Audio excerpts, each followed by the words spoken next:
Hi, hello, welcome to another Reddit critique. This makes episode 40. Wow, we're already there. Anywho, this person was asking on a couple of pieces what they could improve on and how to make a more three-dimensional appearance. So today I want to cover first how to study and then go into more detail on what I would correct with this piece. So when you're on the internet and someone suggests to use reference, I don't think we always define what makes a good reference. So when we're looking through Pinterest, we find a lot of pictures of celebrities, which is fine. But when a celebrity is standing somewhere, this is our person, they have multiple lights on them. So they have a light coming from this direction and a light coming from that direction, which creates a fill on their face, and it gives the appearance that they're rounder, more young, more filled out, all that good stuff. However, that does not make a good art reference. We no longer have those strong values that are going to define the features of the face. And finding a reference with more dramatic lighting that's going to have a single light source on the subject from obvious direction is going to give you something easier to study from. So that's my first recommendation, is when studying from life to look for a reference that has a single light source on it. And that's going to help a lot with studying anatomy, studying facial features.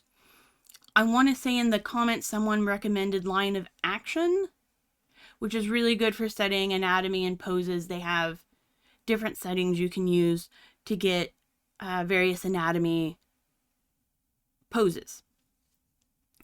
I also recommend Andrew Loomis Figure Study for all it's worth. Warning, there's nudity, it's figure study, but that's how I originally learned how to draw the face and how to sketch out a pose and a body and all of that stuff. My next recommendation is to do master studies, to look at art from another artist and to copy it. Now, if you post this online and they're a dead artist, obviously give credit. Say this is a master study from John Singer Sargent. If it's a living artist, I would make it expressively clear that it was a study and just a study. And I would seek the artist's permission before I post it, if you decide to post it. Master studies are great because we can see how other artists used their skills to create something, and we can see a lot of the process by copying one of their works. Again, if it is a living artist, I would ask permission before you post it or avoid posting it altogether. And anytime you do a master study, naturally give credit to the artist and make it explicitly clear that it was a master study. Artists have been doing this for years. It's a great way to learn. Now, on to the piece. First things first, I noticed it was rather small. It was under 1,000 pixels on the smallest edge. On the largest edge, too. When I open a new document, I start with 5,000 pixels on the smallest edge, and I use 300 dpi, which is dots per inch. If I ever wanted to print my artwork, that gives me the opportunity to print it and not have pixelation. It also gives me the opportunity that I can zoom in pretty far before I start getting pixelated, or pixels in my image, before I get that square kind of look. So I would not work on anything. 5,000 is a little excessive. I probably wouldn't work on anything under 2,000, and definitely not under 1,000. The next thing I would say on overall composition is that I did enlarge this. I would go a little, generally portraits are in a vertical format, and that gives us the portrait orientation versus the landscape orientation.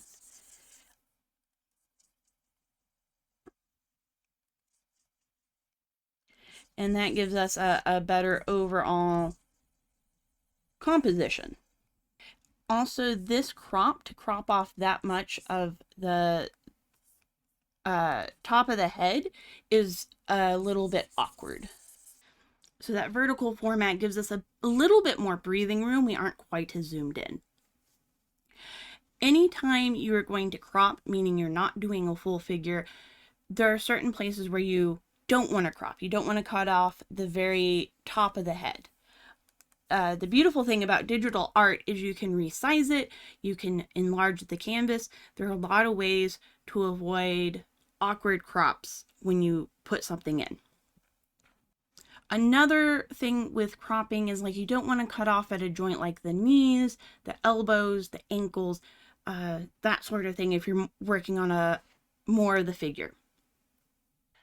So the next thing that I want to cover is overall making something appear three-dimensional. And I'm going to assume that we're talking about cartoon proportions, that we intentionally went in and made her eye larger than what we would see in normal human proportions. And personally, I don't think there's anything wrong with drawing cartoons and drawing more cartoon proportions. However, in order for something to look realistic, in order to be able to sell it as three-dimensional, we want to maintain a sense of functioning. So with her anatomy, a few things that I'll make note of. One is that I would move this eye back a little bit. When we're looking at a 3/4 view or a profile view, this eye is going to sit a little further back. Also, when looking at a profile, and she's almost profile, she's like she's further than 3/4, but she's not full profile because we can see the far eye. When we are seeing that, we want a more triangular eye shape because we're seeing the corner of the eye, not the full eye. And then there is the rounded part where we are seeing the convex shape of the eye as it moves out of the eye socket. By that token, the other eye needs to be on the same plane as the first eye, and it will be more elliptical as it moves that way rather than a full circle. So I would correct those.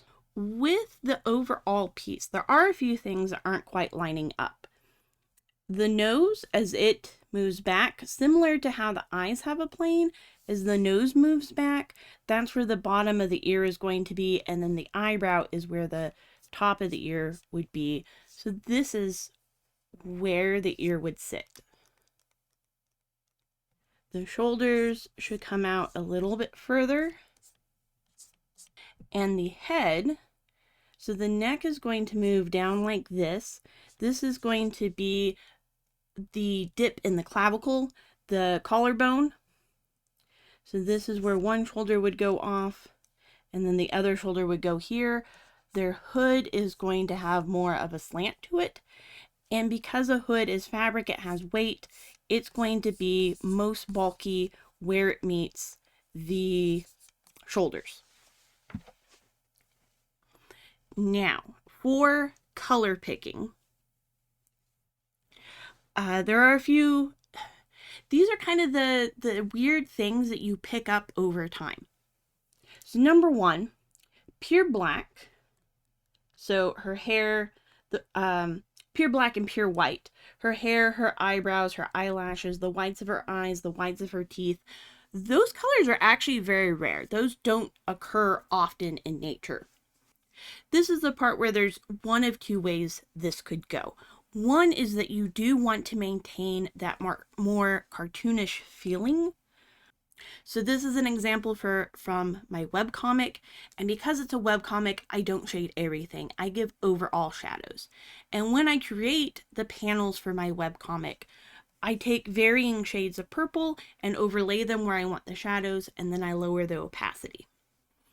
I find this is the easiest way to just put down shadows because you're drawing the same thing over and over. And when you're going for a more cartoon-esque look, cell shading, which is all hard edges, that is where it comes from as animation, because this is much easier to replicate than painting every frame. So the alternative to this is to not use lines and to use only values to differentiate forms. So this is the same character, but instead of using lines, instead of drawing him for my webcomic, I'm drawing him as a painting. I am using the difference in value to show this is in a different area than that. And if we zoom in, the whites of his eyes over here on the color picker aren't pure white. The white in his teeth is not pure white. Even the dark part of his eyes, I do not use pure black. This color over here gets close, but still not quite there. So it really depends on what you're trying to go for. In both these examples, I'm using value to define the form. I am just simplifying it more in one than the other, which means a few things. Number one, you have to know where the light source is coming from. If the spider is glowing, then it's also going to create a light, which I assume it is the way you have this. We would not see the shadow underneath her nose because it's being lit by the spider. Having those two things out of the way, I'm going to go through and I'm going to select different colors. So flesh tones hang out, they're usually more pinkish than yellow. And the main color is less saturated. So that's about the color I would use for her base color. The shadow, I would also move that more towards red. As something is more in shadow, it generally moves more towards purple or blue. And as something is more in light, it moves towards yellow. This is true if you're standing out in sunlight or if you're in normal indoor lighting. It does get weird if you have different light sources, but we're not going to cover that. I would move a little further towards yellow and red when you're making those different tones. Her highlight should not be that saturated. That is very saturated for a flesh tone. I would move that in, and then I would move it up one more. Because our skin produces oil, it has a shine to it. So if you were painting this, you would also add the shine to her skin. Her lips, unless she is wearing lipstick, are not going to be that red. If you're going for the more cartoon style where you're outlining things, I don't outline lips. I generally, for a more cartoon style, I don't usually put the lips in as a different color. When I'm painting, I am. And so that's actually going to be closer to here. That's the color I would pick for her lips, and then that very tip of highlight. The whites of the eyes, I usually go with a desaturated, very light flesh color. I'm going to assume her eye color choice is intentional. It is not a natural eye color. Natural eye color of light blue is going to hang out about there. And if you do want that to be the natural color, you're also going to have a shadow and a highlight within the eye. There's our eye color. And go down one. And then for her hair, I'm going to start with a dark brown and gradually bring it up, staying more desaturated. So those are the colors I would start with. Also note in flesh colors, as we get into the cheeks and the nose and around the eyes, it does get more saturated and a bit more pink. That's where we have our natural blush. So I would go in, if I were going to more in a more painterly style, which I think gives a more three-dimensional appearance. Okay, so to be more painterly, what I've done, I went over all of this in black and I made a separate layer and turned it to saturation. And this works in Clip Studio, Photoshop, Krita, Procreate, all the art programs. So I turned it to saturation, I turned the opacity of the layer down, and I'm going to merge that down with her. To make her more three-dimensional, we want to think about the planes of the face. So we're going to come through here. You were pretty close in getting that darker shadow as she faces away. I would avoid using that pure black unless you're going for a comic book graphic art sort of feel. Again, pure black is very rare. And then with her hair, I'm actually going to add a bit more highlight. Because even when someone has pure black hair, and when it is textured, it's still going to catch the light.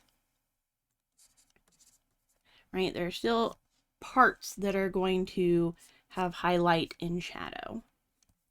Notice that on the planes of the face, her eyebrow is going to be in a slightly different place. You were correct in the highlight of the brow bone.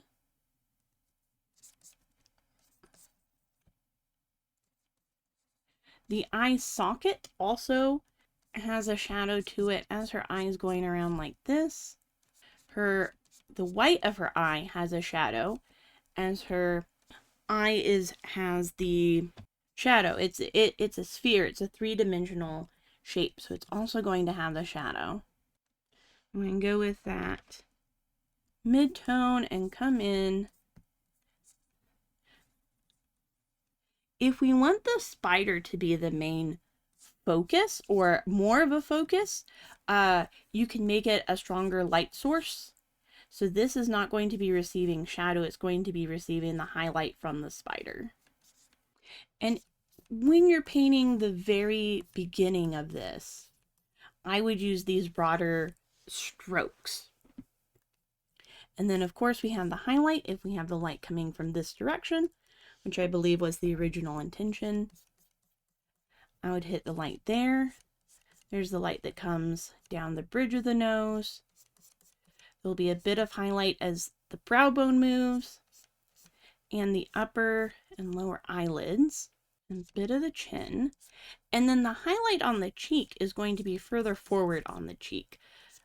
The cheekbone way over here isn't going to get the highlight by itself, because again, we have the light moving in from that direction. And this is more demonstration than this is what it should look like. This is how I think about where I'm going to add highlight and where I'm going to add shadow. That top highlight hits the top of the nose, hits the chin, bit of the cheek. And I'm doing this, the brush is hard round.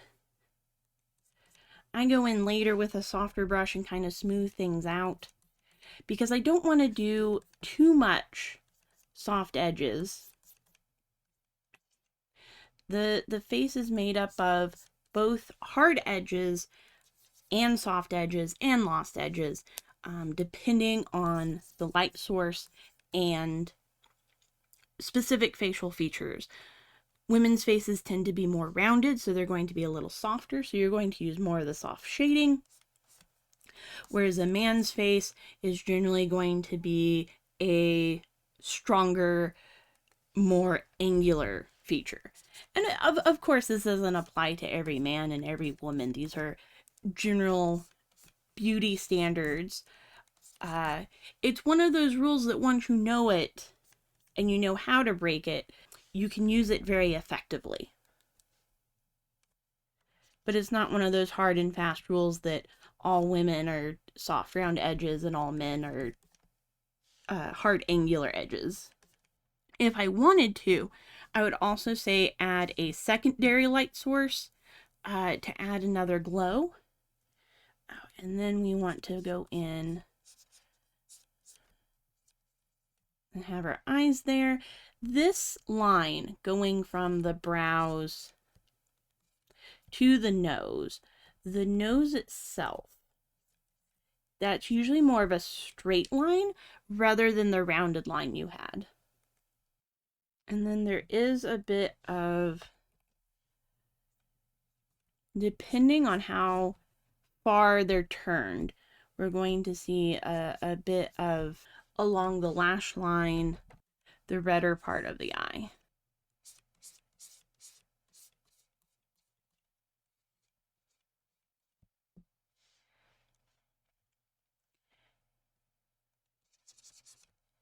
So then we're starting to get closer to more realistic flesh tones and a little bit closer to how I would shade it from the standpoint of wanting it to look three-dimensional.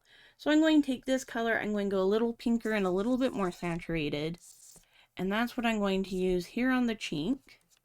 I'm going to use a little on the nose, adding a bit more pink and a bit more saturation in select areas is going to give flesh that more lively look. And then for the lips, the upper lip faces away from the light. Even with the spider right there, I would put the shadow there. And lips are round, so they're not going to be quite that straight line. And then I would go in and bring the teeth down a little bit.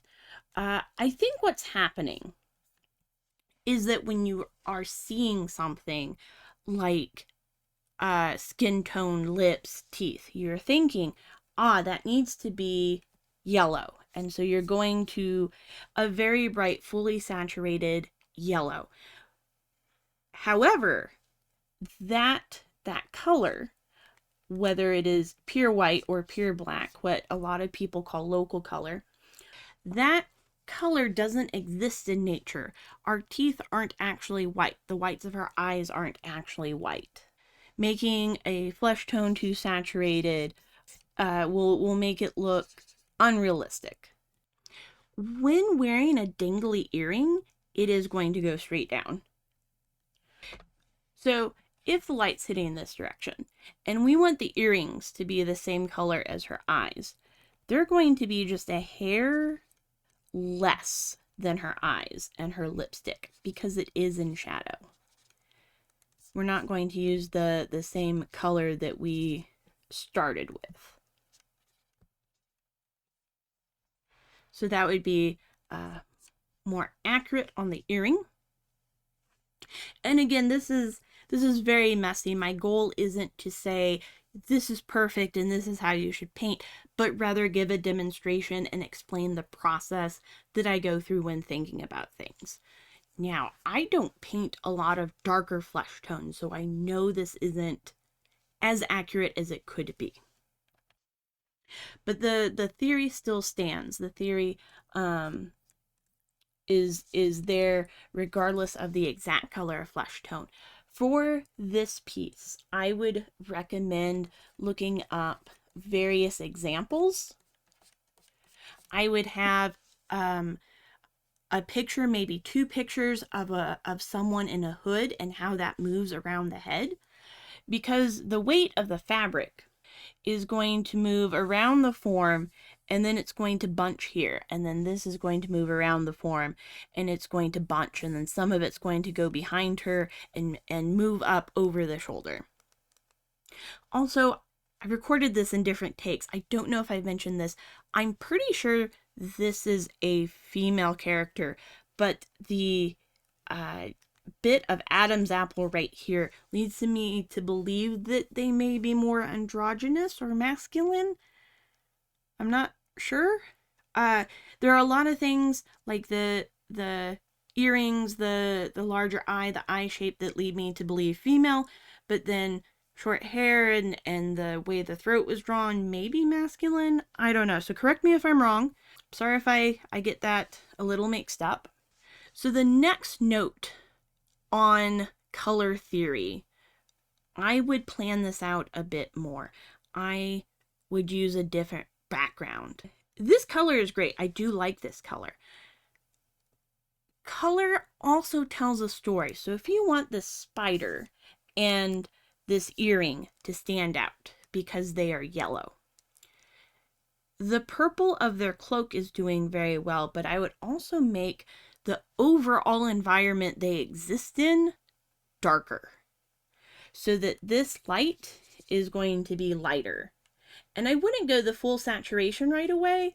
I would kind of bring that saturation down and then get pretty close to that pure white, pure yellow to be the glow. And that's how you're going to achieve that effect, is by getting a darker background, brightening up the spider. It should be, if you want it to be the center, it should be the brightest point. Also, with it being the center, this is getting more into opinion and theory and how I would apply theory. So if any of this you're like, nah, that doesn't look cool, that's fine. That's not going to hurt my, it's not going to hurt my feelings. So what I would do, and this is opinion, what I would do is as I go away from the spider, I would get darker. And so that's where I would start, because now the center is on the spider and not necessarily other things. By the same token, I think because her eyes are more of that turquoise, they're going to stand out as well. And then that would mean my background is going to be closer to here. So right as it's moving away, I'm going to want that color. I'm probably going to also desaturate the background. Not that it's like obnoxious. It's not. It's a decent background. However, blue and green are kind of those colors that if you want them in the background, they can desaturate quite a bit and still read as blue, green, purple, etc. This is kind of hard. I would have the background as a separate layer, so I didn't have to think about going around the character so much. But you may be saying, now her other side is way too dark. Okay, cool. And I really like that teal color. I want it to be a main theme. Don't worry, I got you covered.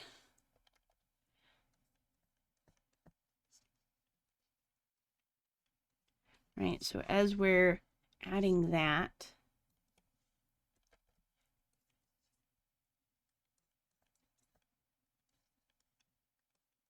I'm going to kind of blend that into the darkness of the robe and that little bit of a rim light.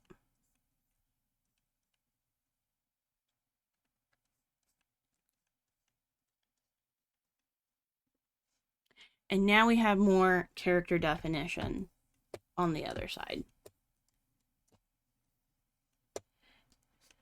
You know, they're an interesting character. I want to know why they have a glowing spider on their nose. You know, is there a story behind this, or is it just a cool character concept? Is it a cool character concept, or is there more of a story behind it? And of course, I would go in and add more details to the spider. Their eye is bothering me now that I've changed it up. Right, going around the area of the face, we're not changing the size of the eye. The eye doesn't change size, so the upper lid and the lower lid and the eyebrows all have to hit in the same point. With the size of this piece, I wouldn't worry too much about individual eyebrow hairs or individual eyelash strands. Both of those things are, as we zoom out, we're not going to see them. As well as you're moving, hairlines are usually kind of fuzzy. And not fuzzy, yes, because it's your hairline, but also fuzzy because you are moving. There's the baby hairs that are there. it isn't a fully defined, very hard edge. That's how I would restructure the piece. Is it perfect? No. This is more demonstration again than going in and saying this is how the piece should look. Some of this is applying art theory, like how to select colors that are going to look better together and how to study anatomy and where to find good sources. But the further along in this video that we go, the more it's going to be, Jamie thought this looked cool. So overall, I hope this helps. We went from here with very saturated skin tone, using pure black, using pure white, and using an odd crop. And then I went in, I desaturated the skin tone, I brought the color in the eye down a little bit. I went ahead and made the background darker and more desaturated in order to allow the character to have more space. One last thing, the neck would actually hit about there. Unless her chin sticks very far out, it's going to be about there. Her ear would probably move in a little bit. Anyways, I think this is a cool character, and I think your art is definitely onto something. You had another piece, and I know I didn't touch on it, but I think you have an idea of, I want to draw cool things, which is awesome, because I also like drawing cool things. And I think it's at a bit of, I know that there's light, and I know I need to make highlight and shadow, I just don't know how to go about it. So if you have any questions, definitely drop them down below. I can certainly go into more detail about any part of this video. And I can also point towards other resources. Anyway, that's all I have. Thank you for watching. I'm going to put up the playlist of my Reddit critique videos up in one of the corners, and somewhere else is my little channel icon in the other corner for videos where I do art critiques or videos where I talk about art in general. See you in the next one.